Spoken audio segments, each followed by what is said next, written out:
On March 28, 2025, the Civil Aviation Administration of China granted the world's first commercial air operator certificates, or AOC, for autonomous passenger drones to Hefei High Aviation, a joint venture between Nasdaq-listed EHang Holdings and a state-owned partner. This is a pivotal moment for EHang and the wider industry, marking a significant step towards commercialization. Established in July 2021, the joint venture focuses on developing an urban air mobility, or UAM, ecosystem in China. UAM refers to the transportation of people via aircraft, such as drones, within urban areas. So what does this mean for China and the future of travel? Well, let's take a closer look. First up, the aircraft.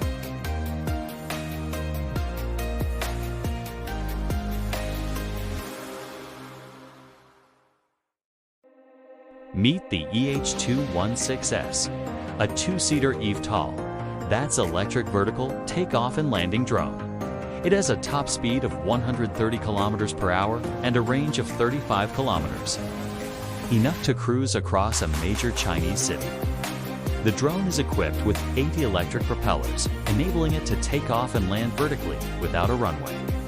With a maximum takeoff weight of 900 kilograms, it can carry 2 passengers and their luggage. Cruising at an altitude of 100 meters, it provides scenic views during the flight. In terms of operations, Hefei High Aviation plans to start with low-altitude sightseeing tours in Guangzhou and Hefei. Patrons will board the drone from designated vertiports, think rooftop pads, and glide above iconic landmarks such as the Canton Tower and the Pearl River in Guangzhou. As for the routes, they'll focus on short-distance trips with one-way routes ranging from 5 to 15 kilometers. Passengers can expect to travel at speeds of 100 to 130 kilometers per hour, covering distances in just 10 to 20 minutes. Now the first phase of the project involves operating 5 to 10 drones, with plans to expand to more than 100 in the future. But that's not all.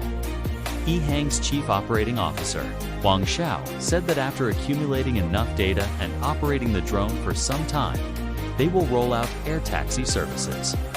Imagine being able to travel to work or school by simply summoning a flying car. It could become a reality sooner than we think. What's more, China is not alone in this endeavor.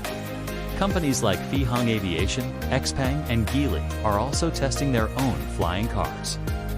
Even giants like Boeing, Airbus, and Embraer have jumped on the bandwagon. The race to dominate the flying car market is heating up. So when can you experience this firsthand? EHang plans to officially go live this summer 2025. Keep an eye out for those vertiports because the future of travel is taking flight. What city would you fly over first? Let us know in the comments. And if you enjoyed this glimpse into the future, don't forget to hit like, subscribe, and ring the bell. Thanks for watching. See you next time.